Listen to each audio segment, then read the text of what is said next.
तो अब हम देखते हैं कि अंबेडकर का ब्रिटिश रूल पे क्या रोल था, क्या व्यू था, वो किस तरह से देखते थे ब्रिटिश रूल को, क्योंकि एक फॉरेन रूल था। तो यहां से हम स्टार्ट करते हैं। He was aware of drawbacks of foreign rule. ऐसा नहीं है कि फॉरेन रूल को वो अच्छा मानते थे या ब्रिटिश रूल को पूरी तरह से खराब भी नहीं मानते थे, क्योंकि तमाम सारी जो लीगल चीजें थी या मॉडर्निटी की चीजें थी उन्होंने इंट्रोड्यूस भी की थी। लेकिन फिर भी वो जो ड्रॉबैक्स थे कि फॉरेन रूल जो होता है वो किस तरह से इंपीरियलिस्ट होता है, या जिस तरह से उनके नॉलेज थी या अलग अलग दुनिया की हिस्ट्री के बारे में वो जानते थे, तो उससे वो असर्ट कर सकते थे कि foreign rule is not in favour of India. The plight of untouchable did not change in British rule. साथ ही साथ जो उन्होंने सोचा था कि फॉरेन रूल जो है लॉ अबाइडिंग है, जिसकी वजह से लोगों को इक्वलिटी का प्रिंसिपल जो यूरोप के अंदर आया था, फ्रेटर्निटी जो बंधुत्व का प्रिंसिपल आया था, या जो लिबर्टी जो आजादी का प्रिंसिपल फ्रेंच रेवोल्यूशन के बाद आता है, वो उससे काफी प्रभावित होते हैं। लेकिन वो जो आइडिया था वो भारत के अंदर वही ब्रिटिश लोग इंप्लीमेंट नहीं कर रहे थे। अपने देश के अंदर तो ये आइडिया इंप्लीमेंट कर रहे थे, लेकिन भारत के अंदर नहीं कर रहे थे। और धीरे धीरे जब भारतीयों ने उन्होंने सती प्रथा में जब उन्होंने झेला कि काफी विरोध, समाज का विरोध झेला ब्रिटिशर्स ने, साथ ही साथ अगर देखें दूसरी जो कुरीतियां दूर करने की बात की उसमें भी काफी विरोध झेला, तो उन्होंने जो भारत के अंदर कुरीतियां थी उस पे काम करना बंद कर दिया। इट मीन्स कि उनको हटाने के लिए कोई पॉलिसी ऐसा नहीं बनाए। तो उससे भी काफी नाराज रहते हैं अम्बेडकर की एक तरफ तो जो अपने देश के अंदर तमाम तरह के जो सुपरस्टिशन है, जो अंधविश्वास हैं, जो कुरीतियां हैं, चाहे वो रेसिज्म के रूप में हो, इन सब के खिलाफ तो ब्रिटिशर्स काफी जागरूक हो रहे हैं। लेकिन हमारे यहाँ जो अनटचेबिलिटी है उसके ऊपर कोई लॉ नहीं बना रहे हैं या कोई स्ट्रिक्ट एक्शन नहीं लिया जा रहा है। तो जो अनटचेबल्स थे, अछूत थे, जो उनकी स्थिति नहीं बदली ब्रिटिश रूल में भी, जो पहले थी मुगल पीरियड में या मराठा पीरियड में या उससे पहले, वो अभी भी वही है।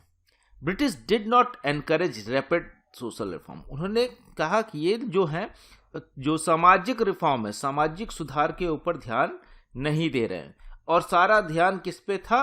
Economic reform. और इकोनॉमिक रिफॉर्म भी क्यों? जैसे हमने पहले भी बताया, तमाम सारे थिंकर्स ने बोला कि ये इंपीरियलिज्म की वजह से। इंपीरियलिज्म मतलब साम्राज्यवाद, और साम्राज्यवाद में ये भारत का शोषण कर रहे थे। भारत से जो रॉ मटेरियल्स था, मजदूर थे, उनका शोषण करके ब्रिटेन को ज़्यादा तरक्की मिल रही थी। और एजुकेशन की फील्ड में भी वो बहुत ज़्यादा काम नहीं करते हैं अगर देखें। लेकिन एक तरफ से मॉडर्न एजुकेशन को इंट्रोड्यूस करने वाले ब्रिटिशर्स ही हैं, लेकिन जिस तरह से वो ब्रिटेन के अंदर या अपनी दूसरी कॉलोनीज में काम करते यहाँ पे नहीं करते। But he knew that abrupt departure of British would result into political domination of upper caste. अब जैसा हमने पहले बताया कि ऐसा नहीं कि वो पूरी तरह से कि किसी भी कीमत पे ब्रिटिश रूल खत्म होना चाहिए, इस तरह के नहीं आइडिया है इनका। वो कहते हैं जब तक सुधार नहीं हो जाता भारत के अंदर, तब तक ये ब्रिटिश रूल पूरी तरह से खत्म नहीं होना चाहिए। और इनको मालूम है कि अगर वो अचानक खत्म हो गया, जिस तरह से आज़ादी के आंदोलन चल रहे थे, अगर ब्रिटिशर्स पूरी तरह से छोड़ के चले जाते हैं भारत को, तो भारत के अंदर जो है एक ऐसा समाज जो बनेगा जहां पे अपर कास्ट, जो अगड़ी जातियां हैं या उच्च जातियां हैं, उनका रूल ज्यादा रहेगा, और जो पिछड़ी, जो बैकवर्ड क्लास है, जिसमें दलित्स हो गए या ओबीसीज हो गए, इनका रूल नहीं हो पाएगा। तो इसलिए एक ग्रेजुअली चीजों को बदलना चाहते थे, और धीरे धीरे समाज में परिवर्तन और राजनीतिक परिवर्तन भी धीरे धीरे चाहते थे। Untouchables community must get proper share. अब ये कहते हैं कि क्योंकि इनको मालूम था कि शायद आज़ादी के बाद वो शेयर मिलना मुश्किल है, और ये शेयर वो पहले ही आज़ादी से पहले ब्रिटिश हुकूमत में ही चाहते थे, जैसे कि जो सेपरेट इलेक्टोरेट, इस तरह के आइडिया। लेकिन उनको वो नहीं मिलता। गांधी जी का पूना पैक्ट जो होता है 1932 में, उसमें वो रिजर्वेशन में कन्वर्ट हो जाता है कि शेड्यूल कास्ट, शेड्यूल ट्राइब्स को रिजर्वेशन मिलेगा। इस तरह के आइडिया जो है ब्रिटिश गवर्नमेंट के अगेंस्ट में कह सकते हैं कि British government is no better than जो मोनार्की थी पहले, क्योंकि उससे पहले का ऐसा नहीं कि उससे पहले के सिस्टम को बहुत ग्लोरीफाई कर रहे हो, ये कह रहे हो कि भारत में ये सिस्टम पहले बहुत अच्छा था, ब्रिटिशर्स के आने के बाद खराब हुआ। लेकिन ये कह रहे हैं ब्रिटिशर्स के आने के बावजूद उसमें सुधार नहीं हुआ। जो सुधार की अपेक्षा उनको लगता था, जब वो इंग्लैंड में पढ़ते हैं, जो अमेरिका के अंदर पढ़ते हैं, तो वहाँ की सोसाइटीज़ में, अमेरिका एक कंजर्वेटिव सोसाइटी, रेस पे आधारित सोसाइटी, वो जिस तरह से वहाँ पे बदलाव आया, उनको लग रहा था कि शायद भारत के अंदर भी उसी तरह से बदलाव आएगा। लेकिन वो बदलाव नहीं आता है और वो सुधार नहीं आता, इसलिए वो ब्रिटिश गवर्नमेंट की क्रिटिक बन जाते हैं। तमाम सारे जो राउंड टेबल कॉन्फ्रेंस होती है उसके अंदर भी या किसी भी कमेटी के अंदर भी लगातार उस ब्रिटिश गवर्नमेंट को क्रिटिसाइज करते हैं कि, और फोकस उनका जो सोशल रिफॉर्म्स होता है उस पर ज़्यादा होता है, एजुकेशनल रिफॉर्म्स पे ज़्यादा होता है, ना कि मेयरली पॉलिटिकल रिफॉर्म्स की हमको पूर्ण स्वतंत्रता। बोले पूर्ण स्वतंत्रता से ज़्यादा हिस्सेदारी या भागीदारी, रिप्रेजेंटेशन की जो बात थी, जो शेयर की बात थी, उस पर ज़्यादा फोकस करते हैं। अब हम देखते हैं उनका जो आइडिया है वो डेमोक्रेसी को लेके कैसा था। डेमोक्रेसी मतलब प्रजातंत्र। प्रजातंत्र हम देख रहे हैं कि हमारा जो कॉन्स्टिट्यूशन है वो प्रजातंत्र की बात करता है, लेकिन प्रजातंत्र को क्या वो आइडियल चीज मानते हैं, क्या वो आदर्श चीज मानते हैं कि वो जो प्रजातंत्र है वही आदर्श व्यवस्था है? ऐसा नहीं। अब हम देखते हैं उनका ओपिनियन क्या है डेमोक्रेसी पे, क्योंकि वो जब शुरुआत में अमेरिका जाते हैं या लंदन स्कूल ऑफ इकोनॉमिक्स में पढ़ते हैं, दोनों जगह पे जो लिबरल डेमोक्रेसी है उससे काफ़ी प्रभावित होते हैं। इनके जो गुरु थे वो भी लिबरल थे और उनसे काफ़ी प्रभावित होते हैं। जो उदारवादी, जिसको हम कहेंगे उदारवादी प्रजातंत्र से काफ़ी प्रभावित रहते हैं। लेकिन लाइफ के अलग अलग फेजेस में इनका मोह भंग होता। आखिरी के समय ये डेमोक्रेसी को सिर्फ एक इलेक्टोरल प्रोसेस मानते हैं। बोलते हैं डेमोक्रेसी तब तक अच्छी नहीं है जब तक उसके अंदर डेमोक्रेटिक वैल्यूज ना हो। तो बिना वैल्यूज के ये डेमोक्रेसी को अच्छा नहीं मानते। कह सकते हैं जिस तरह से प्लेटो डेमोक्रेसी को बोलते हैं कि ये मेजॉरिटेरियन रूल है, उसी तरह से आखिरी के दिनों में एक आदर्श व्यवस्था के रूप में चाहते हैं डेमोक्रेसी को।